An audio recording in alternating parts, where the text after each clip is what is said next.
Welcome to the CEO Project Podcast, where Jim Schlexer, author of the best-selling book, Great CEOs Are Lazy, and the founder of the CEO Project, provides ideas and tools to help CEOs of mid to large-sized companies grow and optimize their businesses. Now, let's get started with the show. Welcome, everybody, to the CEO Project Podcast. My name is Jim Schlexer. I'm your host and the founder of the CEO Project. Well, you know, all of us, whether we know it or not, are selling all the time. Selling your idea, selling your company, selling your product, selling a new employee and joining your organization, selling your spouse on going to the restaurant you'd like to go to, you name it. You're actually selling all the time and you don't even realize it. But here's the thing.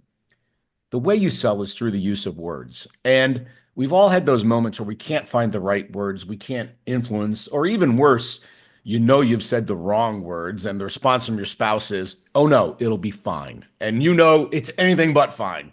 Well, our guest today is an expert at picking exactly the right words to use in all situations, business, personal, and so forth. So I'm going to just give you a little bit of introduction, and we're going to dig in. Phil Jones is a master of influence and persuasion, author of 7 best-selling business books, 1 children's picture book. I'll have to ask about that. Producer of most listened to nonfiction audiobook of all time. Phil M. Jones thinks and acts differently. His precise insights around communication, added to a proven personal pedigree of peak performance and a richness of real-life experience, mean that Phil is the kind of thought leader whose counsel sought out by other thought leaders. And he has spoken on 5 continents, thousands and thousands and thousands of people, 2,500 stages, the books. I mean, and I knew him when. Hey, Phil. Good to see you, Jim. Thanks for having me here. You always get nervous, like when somebody finds your bio to introduce you. You're like, but yeah, great to be here. Great. I have the same. I'm like, oh my God, who wrote that? I'm not about that. And when you throw it all out there, you're like, oh, just stop, please stop, right? Yeah. Well, anyway, well-deserved accolades, of course. So, you know, I think I got to know you when you just had your first book going, Exactly What to Say. Well, I don't think you had a second at that point. Well, is Exactly What to Say is actually my 4th book. Oh, look at that. But I think like a lot of musicians, right? You've got back catalog that you do a good job to be able to keep it down there until the fans want it back. And Exactly What to Say, without question, has been my runaway success story. Yeah. But Exactly What to Say was the rewrite of a book I wrote called Magic Words. It's actually a 2nd edition without calling it such. And when you know you've got like a lazy EP that you can turn into an album, like I knew I had a good hit with this. And it's grown from being a tiny little book. We're now at circa 3 million copies. Now the book itself is a movement. It's a multifaceted business that has been built out from that since sort of 2017, 2018. So it's funny that you and I are chatting again today with, I think when I served one of your groups in Chicago, the book was relatively new at the time. Yeah. And even back to Michael Port and some of the work, A-lister work that we did there. But, you know, people always struggle to find the right words to use. So what is your methodology for helping people think about it? Is there a philosophy behind it? Is it more about it's empirical? We've just learned that this works better than that, and you need to use this pattern because you get a better outcome than the other patterns you might choose to use. What's the philosophy behind, you know, exactly the right thing to say? The book is called Exactly What to Say because that's the question that people are looking to be answered. Mm-hmm. And I think when you peel back from it and you say, well, what are actually the underlying principles, philosophies that live inside our entire body of work? There are 4 what we call our cornerstones of conversational excellence. Yep. And the first one is a big one. It is that the worst time to think about the thing you're going to say is in the moment where you're saying it. Yeah, that's good. And we laugh and joke about it, but there are many known moments that we could be far better prepared for. And particularly leaders, like it blows my mind that a leader shows up to a meeting, shuffling their papers around, wondering what it is that they're going to share with their team today when they knew that moment was coming. It's been on the schedule for 6 months. And the first time they think about it is the moment that they're going to say it. And the same is even true in our personal relationships. Is we know we're going to have a check-in conversation with somebody we care about later in the day. And the first time you think about what you're going to ask, what you're going to share, how you're going to make that moment valuable is when the dial tone's ringing. The word in that first cornerstone that I believe is worthy of the most attention is the word moment. People think they need to know what to say. What you're better to be able to do is to say, what are the known moments that are coming up in my life and how do I get better prepared for them? And after being prepared for the moments. The second thing to give consideration to is that curiosity is the fuel to great conversation. Okay. We live in a world, and particularly leaders, is we get questions asked of us, I repeat on repeat on repeat. We feel it's our obligation to give answer one after the next after the next. And we end up being the master helper as opposed to helping people to be able to grow themselves. Yeah. You know, I heard a great joke along those lines. I go, what's the difference between a vice president and an executive vice president? And the answer is an executive vice president knows all the questions, but doesn't know any of the answers. Right. And it's kind of it, right? As you go down, you're supposed to know the answers. As you go up, you're supposed to know the questions. Well, we invite people to think about something when we explore our certification workshops around that pillar of curiosity being the fuel to great conversation, and challenge people to live an entire day of their life delivering approximately zero advice. And people struggle with this, I bet. I mean, they are flummoxed within 20 minutes. Wow. Because the advice monster is real, right? Many of us find our value in having knowledge or insights or wisdom that we're ready to share to show that we've got a level of smarts. We attach a badge of honor to it. And parents are the worst at this too, right? Yeah. A child in your life brings you a puzzle. You think your immediate job is to be able to fix it, not to help them understand what's going on. And I always, when you talk about this, I always picture like a old Western guy with a pistol. Somebody throws a plate up in the air, bam, shoots it, throws a glass in the air, bam, shoots it, and that's what they do, right? That's giving advice and answering questions. It's entertaining, but sure. And it feels good in the moment, Jim, right? It really does. And even these situations that we're in right now, recording a podcast, it is somewhat counterintuitive towards the nature of how conversations could play out if zero advice was being given. Would they be interesting if zero advice was being given? I run an exercise, and I think you'll appreciate this. I did it last night while I was here, which is why it's very much front of mind. And knowing your desire and passion around hospitality and creating great experiences, I think round tables and small intimate events can change the world. Like, I believe it. And we do an exercise just over dinner, and I try to pretend it's for social circumstances, but really it's a business experiment at the same time. And I invite the table to have one conversation. I invite the table to answer one question. Invite the table to answer one question one at a time. And everybody answers the exact same question. And the only thing you can do following the answer of that question is to ask for further insights. You cannot one-up it. You cannot tell them your story about their story and expect that to be helpful. All you can do is to listen until that person has shared as much of that story as they were willing to share, and then move on. And I write questions for dinners all the time in this scenario. And the kind of questions are, well, last night I asked people, what is something that you found out about yourself that you didn't know about yourself since the turn of the year? Okay. Interesting. Yeah.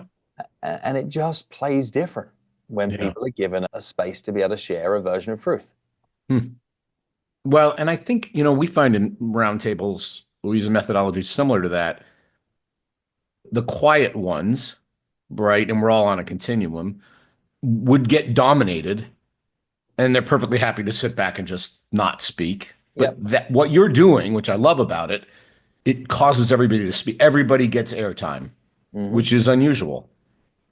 And we're talking about creating frames, Jim. That's what it comes down to, is how do you create a frame that allows people to be able to color in between the lines? And a podcast interview is an example of a frame, right? We're giving permission to be able to operate in a certain way, and the result of which is people understand how to engage. There are rules of engagement that are attached towards it. And when we live in a world where the expectation is everything is right or wrong, we miss the opportunity to have a richness in conversation. And I believe that if you can create a safe space that is both a play space and a gray space, then what you can do is create change. And the examples of where this doesn't happen is where many of us as leaders, we reach for language that shuts down possibility. And what I mean by this is that we reach for language that is precise.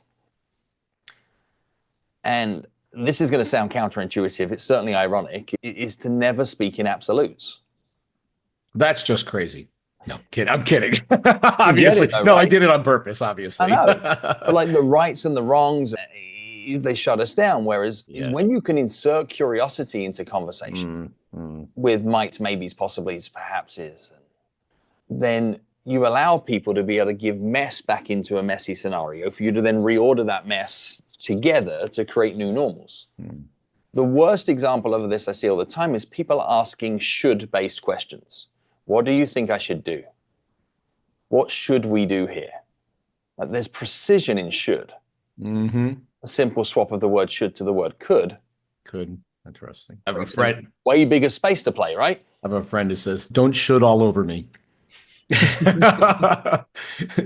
which is sort of getting at that point. But I love that could versus should. What could we do? What's possible? That's it. And then the ideates, and then we've got all these ideas, and then out of all the things we could do, which one might work best? Why that one?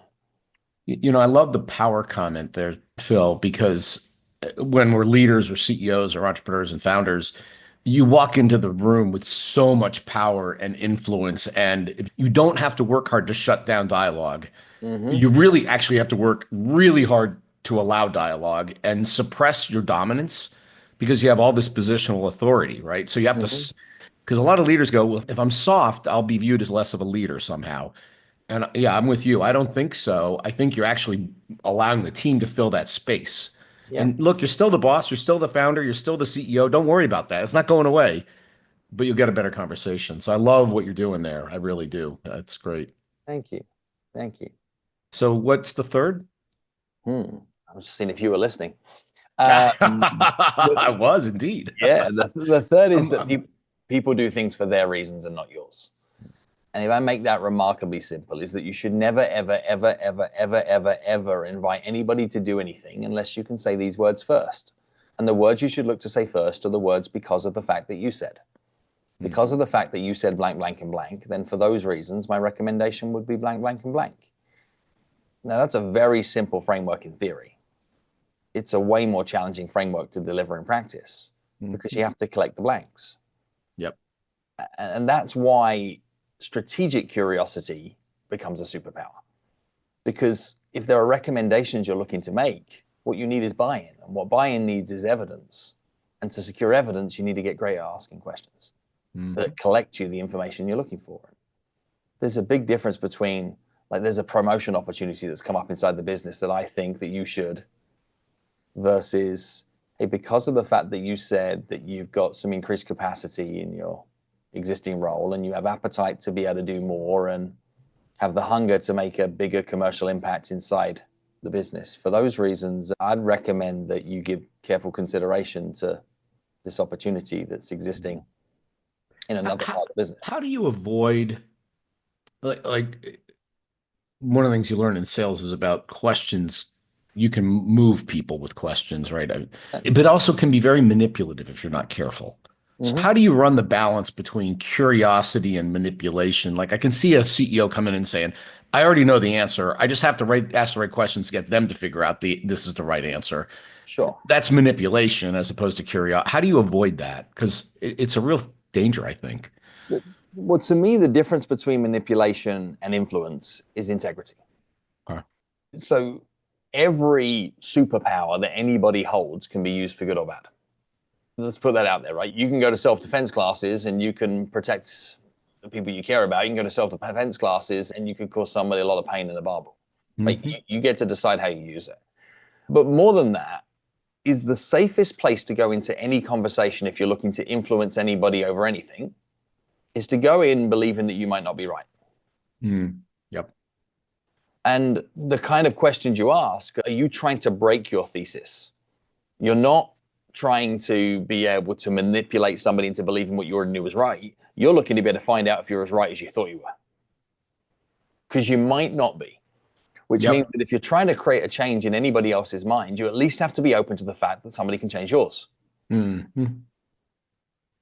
you can be 99.6, but you can't be 100% certain about anything. I've used words like, tell me why I'm wrong. Here's what I'm thinking. Tell me why I'm wrong. What am I missing? What's wrong about this line of thinking? I like it. I don't know if it's the most effective way to do it or not, though.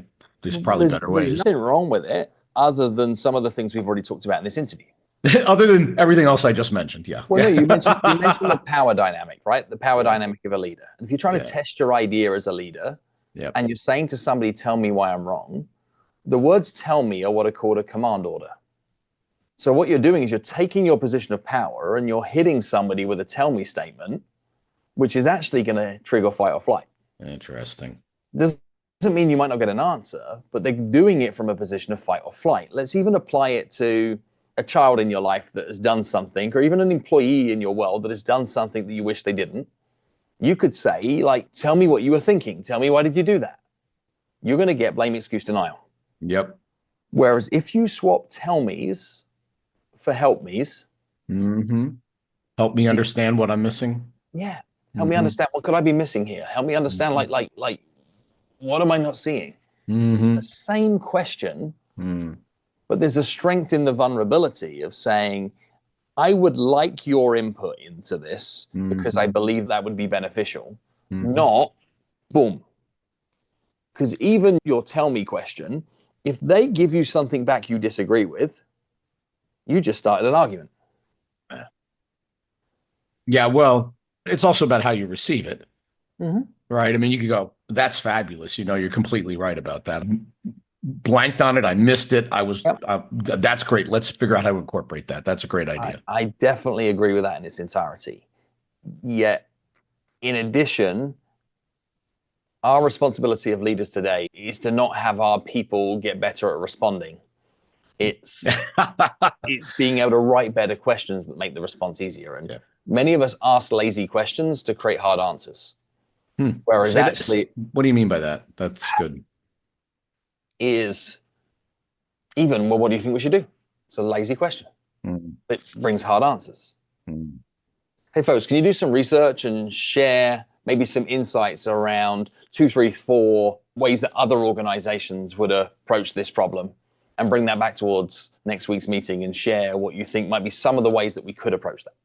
It's a way harder question, but what might it get us to? Yeah. I'll Better make it answer. really simple and move it out of business. Hmm. Is if there's a 5-year-old child in your life that was crying, what might you or many other adults ask of that 5-year-old child when they were crying?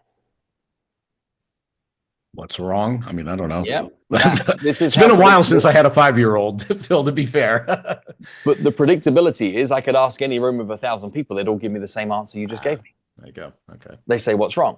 If you're asking a 5-year-old a "what's wrong" question, what you're asking them to be able to do is to, whilst in a state of panic Mm, and they are unable to be able to understand their nervous system, mm. their body is in chaos, dealing with emotions they don't understand. You are asking them to self-diagnose the challenge that they are facing, to present you with an answer, Yeah. to then share what the potential solution can be so you could feel better about yourself. Like, Yeah. that's what happens when we ask what's wrong. It's an example of a lazy question. Mm. If Like, that same question had a touch more intentionality around it, you could simply ask the same 5-year-old, "What happened?" hmm. And if you ask them what happened through a period of time and self-regulation, they might tell you the answer to that question, Mhm. and you would find out what's wrong. Got it. So, I'm imagining the answer to what's wrong is, I don't know. right. Right. Whereas what happened is, my sister did this, a friend Mm, did this, I'm feeling this. Like, you get the real answer. mm, So leaders, I would invite you to think of the question that you want to ask, and check the question that hits your head is the one that should come out of your mouth. Like, you ask at home, like, "What do you want for dinner?" It mhm. rarely goes well. It's a lazy question. Hmm. Whereas if you ask somebody, "What did you have for lunch?" you'd be a big step closer to figuring out what we should do for dinner. Interesting. You ask what's in the fridge, you'd be a big step closer to finding out what's for dinner. Well, I think you're trying to short circuit, this is going to sound weird, but short circuit the higher order thinking process. In other Mm-hmm. words, if I go, what's for dinner? They've got to think about all the possibilities and Correct. what do I want takeout? Do I want to cook in? Do I want to go out? Do I want to, as opposed to a very observable, what's in the fridge? Mm-hmm. That's sort of like a yes or no type of question, Correct. effectively, right?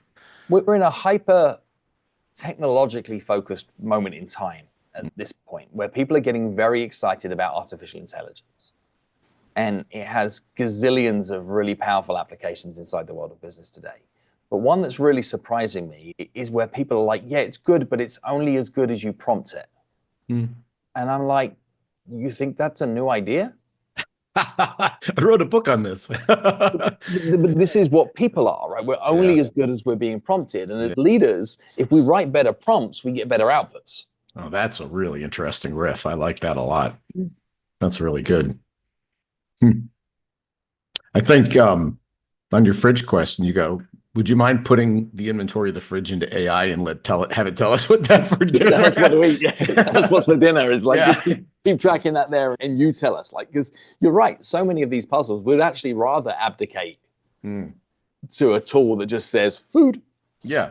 Well, or if it says do an omelet, you go, ooh, that does sound good. Let's do omelets, right? Yeah. That's right. It's to remove What's that decision fatigue.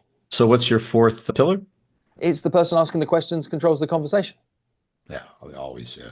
Yeah, and we know that, and take that one stage further, is that questions create conversations, conversations lead to relationships, relationships create opportunities, and opportunities lead to change. And people want change, and or they want results, or they want sales, or they want more business. And the questions I'll ask of them is, who are the people you need to be asking more questions of? And what are the conversations that you need to be having that you're not? Where do you have relationships that hold untapped opportunities? Where have you already created opportunities that require you to show up to drive the next action? And I've learned that if I ask people those same 4 questions every day, they'll write a pretty powerful to-do list. Yep. The results in them having more of the conversations they need to be having that creates the change they're looking for. Do you think, I'm thinking about leaders that want to move fast, particularly if they think they have the answer, right? To be fair, this feels like it takes longer. Yeah. Yeah, it does feel like it, right? Yeah. Does it? You tell me. You're the expert. Well, what do you think? Do you think it would take longer? I actually imagine it would, but I think you'd get a more permanent change. And that's what you have to decide what you're fighting for Mhm. is do you want to get the meaningful result with complete buy-in? Mhm. And where I learned this, Jim, I used to work in the world of furniture retail. Yeah, I remember that. And one of the challenges we had to do was to turn around broken stores. And my challenge in doing so is I couldn't drive more traffic. All I could do is drive conversion rate upwards, and I could grow average transaction value. And I developed a completely different sales process inside that business that resulted in us getting obnoxious levels of conversion. Yeah. Okay. And everybody pushed back and said, this is going to take too long. Huh. I said, let's test it on our busiest day of the year, which in that business was Boxing Day, day after Christmas Day, big sale day, more traffic on that day than any other day. And the maverick salespeople that wanted to run fast on that day ran around like headless chickens, scribbling up orders, order taking. Yeah. And the test group that we were working with by alternative moved a little slower and followed the process that we played out. And the outcome that came from it is on the day, the guys that ran around and wrote all the business up were on the leaderboard for the volume of business that they'd put through on the day. They also made a third of the commission income Because those that went slower, because the ones that went slower had a better quality of transaction. They had more of the profit drivers in the deal. They didn't just take the orders, the upsells were there, the quality of the finance transaction was there. But here's where it got really interesting, Jim, is the 21 days that followed, the hassle, challenge, and obstacle that the business then had to deal with, all the people that ran fast, took over 200% extra in time. Wow. And a third of the business that was written fast fell off. Wow. So we had buyer's remorse, we had complications, we had challenges in missed paperwork, we had misorders and obstacles to deal with in the operation of the business. The things that went slow were powerful all the way through to installation and delivery. The expectations were being met and exceeded of the clients. It was a better quality of business from a profitability point of view, but it was also a significantly better customer experience because expectations could be exceeded because the expectations were set cleanly. And what many sales departments miss is the negative consequences they have on the sales support department. And there are only two divisions of every business in my mind. There's the sales department and the sales support department. And not realizing that fast can cost you a lot of time in the long run is something that I think we're going to see more and more business leaders realize in the decade that we're running into. It's been about reach and speed and how quickly you can do things and how much you can make things happen fast. I don't think that's where the next decade in business is going to be going. I think we're going to look for slow, solid, and on purpose. And even down to the way that big decisions are made in business, Jim, is you're going to want to get in rooms with people. You're going to want to be face to face with people. You're going to want to have discretion and the chance to ideate without a paper trail. These are the directions of travel that are also the byproduct of what's happening with this speed thing that's happening here, is it creates an alternative need here for things to almost go back to the ways that they were. I could very easily see sort of a bimodal, transaction model, speed and technology, and then human relationship. Did you go one step further on that research? Because I would think about if I had that kind of relationship with a salesperson, I'd go back to them and I'd refer them. As opposed to, slam bam, let's get it done. I might not go back to that person. I sure as heck wouldn't tell my friends about that person. No, there'd just be an order taker, and they would have been somebody that was, even if they were pleasant and kind and friendly, they were forgettable. Yeah, I might not remember their name. Yeah.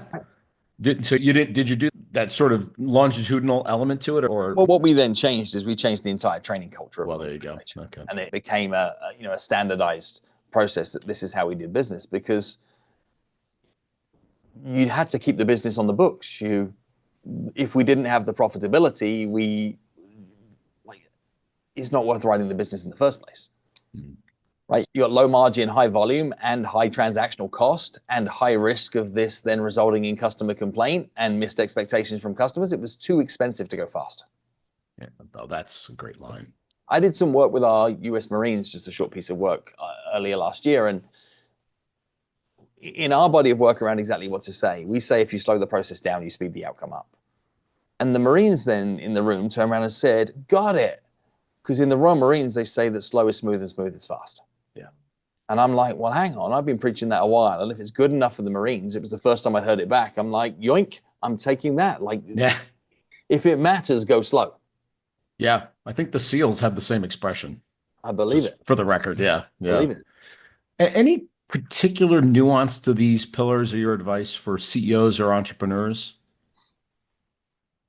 When I say the worst time to think about the thing you're going to say is in the moment where you're saying it. That could sound like a little idea, but it's a big one. The hyper-focus is on the word moments. And what we'd invite people to do in our certification programs is to identify the critical conversations inside their life. Now, what is a critical conversation? This is going to come fast at you, Jim. A critical conversation is a moment inside a moment where your success or failure inside that moment has an over-indexing impact upon the overall success you're looking to achieve. Those are the ones that keep me awake at night. Yep, I know them. I know them. Those little kind of tiny, it's not the machine that's broken. Find the cog in the machine. Find the component in the machine that's going to have the biggest impact. I believe every business has 3 moments that they could go looking for at a hyper-focus scale, that if they could amplify their performance in just those 3 moments, it would be a demonstrably different business. And it could be as simple as, well, what is the greeting on the phone every time somebody picks up? It could be, how do you react or respond to the number of times somebody asks blank? It could be a missing moment that if that existed, you wouldn't need to have a customer success department that is trying to save bad deals. It could be, how do you start your meeting? How do you close your meeting? It could be a million things. But until you start looking with hyper specificity, you find yourself trying to make generalized improvements. So find 3 moments. And I then invite everybody in the team to find 3 moments too. And in the team, I'd say, well, what are your 3 critical conversations? Because I'm looking for one that is in your personal life, one as a leader, and one that is going to put money in your pocket. Can you find 3 moments in your life that you're going to decide to put a level of 11 out of 10 intention on? And I'll share a simple example in my life that will help people understand just how specific I mean. Is there somebody who travels a lot, It means that I leave the house and I come back to the house, and I leave the house and I come back to the house. The most important critical conversation in my mind, in my personal life, that I work on with great intention is what comes out of my mouth in the first 15 seconds when I re-enter the home following a trip. I'm not saying other conversations don't matter, but that moment has an over-indexing impact on so many of the other factors that are important to me in my life. Let me at least get that one as close to right as possible. And I'll share a leadership example of this so people catch it too. Is I was working with a group of leaders in a large auto finance business in Dallas a few weeks back, and I was inviting them to think about their critical conversations. And what they listed to me was, well, the critical conversations are, driving productivity through the team. The critical conversations are like, how do we get more of our customers to take on board more of our product? And the critical conversations are, demonstrating the features and benefits of our new software platform, etc. And what they listed to me was outcomes. Yeah. They didn't give me the conversational moments. They told me the desired outcomes they were looking to achieve. So I went on exploration with them, Jim, and I said, so answer me this, is of all those outcomes you're trying to achieve, which is the one outcome that if you just got that, all the other puzzles inside the business would certainly be a lot easier? And they said, well, it would just be daily productivity of everybody in our sales teams. Got it. I said, so where are the moments that you influence daily productivity of the sales team? And they said, Phil, there's too many. And they said, well, there's our monthly meetings, there's our Slack channel, there's our group WhatsApp, there's our annual reviews, there's our annual kickoff meeting, there's our morning huddles, there's our one-on-ones in the corridors, there's the small talks, there's the ride-alongs. There's too many to even count. I said, well, of all of those, which one is most likely to impact daily productivity? They said, collectively, all of them at the same time. Well, I guess it's probably the morning huddle. There you go. I said, well, answer me this. Your morning huddle is on a scale of 1 to 10, with 1 being most days some people show up and 10 being it's the greatest huddle in the world. How would you currently rate your huddle? I said, well, probably a 3. Okay. Let me get this right. Your number one goal that you're trying to deal with is daily productivity of the sales team. You can isolate the morning huddle is the moment that you're most likely to influence daily productivity, and you're currently running 3 out of 10 huddles. Explain to me why you'd focus anywhere else. Yeah.